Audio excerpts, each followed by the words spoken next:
everyone, it's Trish from Patty Cake here. I thought I'd make a quick video on how to put together the centre post for one tier of cake to use on this amazing Cakestackers inverted cake chandelier kit, if that makes sense. In bag number one, what we have are all the spacers.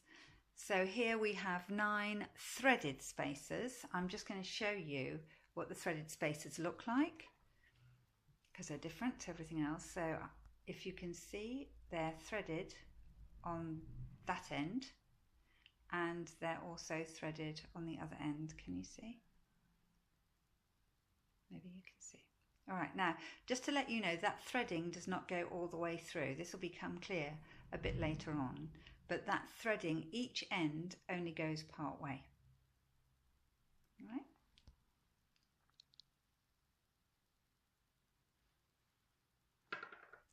So, like I say, 9 threaded spacers, and they're 1.5 inches in height. Then you've got 5 spacers, none of the others are threaded now, that are 1.5 inches in height.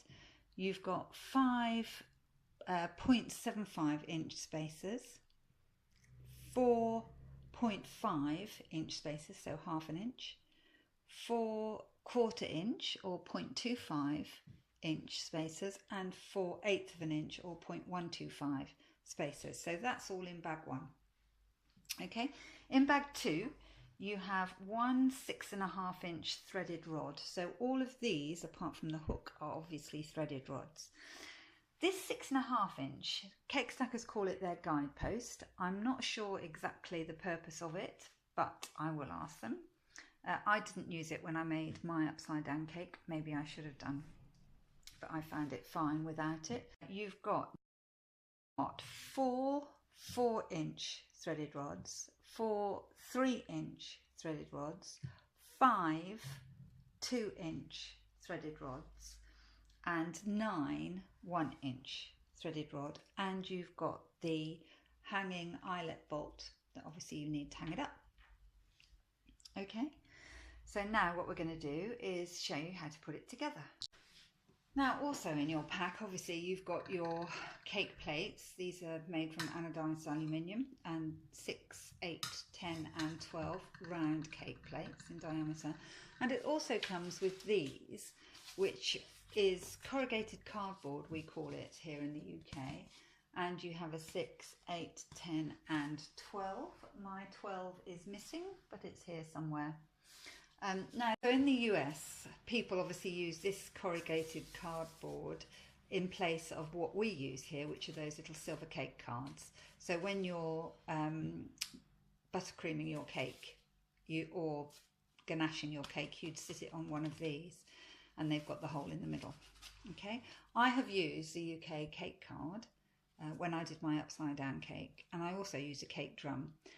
But you do have to put the hole in the middle, and I'm going to do another video on how you do that. So for today, the purposes of today, just forget all of that for a moment. Just make sure you've got your 4 cake plates, and you will have 4 pieces of this type of cake card, this corrugated card, in your pack. Okay, so now what we need to do is to take our base plate, which is the little silver 6-inch plate, and you can see on the bottom of this plate, and it's only on this plate, we have a little nut here, a little threaded hole, if you like, there, and I'll show you how it's threaded. Can you see? And that little threaded hole is obviously, it's fixed, it's flat on one side. This is the side that you put your cake on, and this little nut or rivet, whatever it's called, is protruding. So the side that the name Cakestackers on, there's this little rivet which is protruding, and that needs to be face down like this. So what I've done here, for the purposes of building the column that goes through the middle, I'm just going to place this nut, this rivet, down into my corrugated boards, because they've got a hole in it. It's going to keep it from wobbling, so it's going to keep it secure and straight. Now what we've got to do is just build this column from the middle of this plate.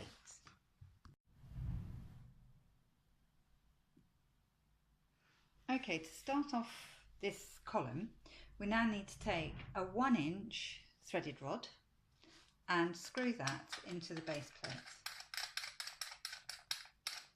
And just be careful, it will screw all the way through. So you need to make sure that you've only got a small section showing at the bottom and a longer section on the flat side of your plate.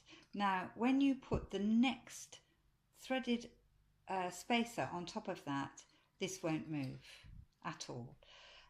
For the purposes of my own cake, I did buy a small nut and I put on the bottom of this 1 inch threaded rod to secure it.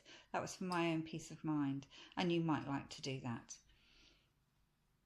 So we've got this 1 inch threaded rod in our 6 inch cake plate, and the thing that we have to put on there, obviously it's threaded, so it needs a threaded spacer. You take your 1.5 inch threaded spacer, one of them, and and you screw it down onto your 1 inch threaded rod.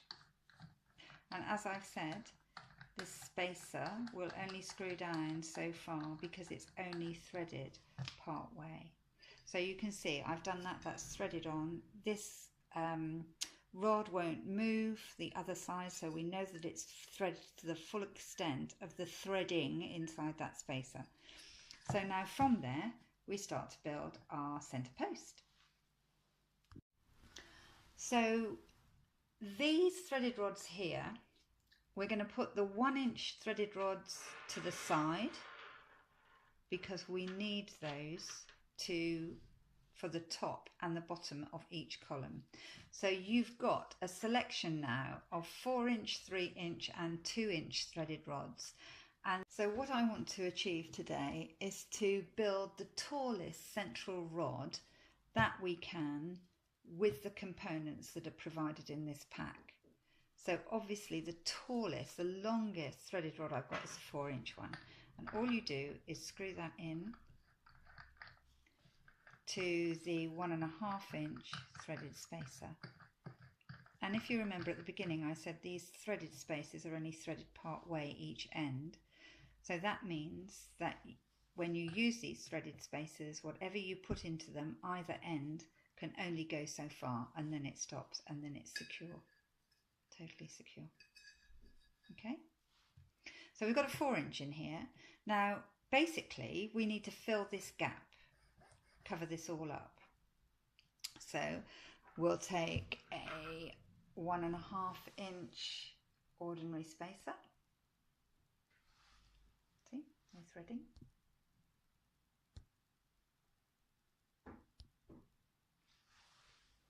and pop that on top.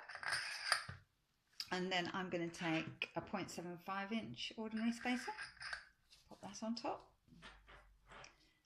a 0.5 inch, that one goes on top, and then a 0.25, is that? A 0.25 inch on top, which then leaves a gap here at the top. And this is where you need to put another threaded spacer.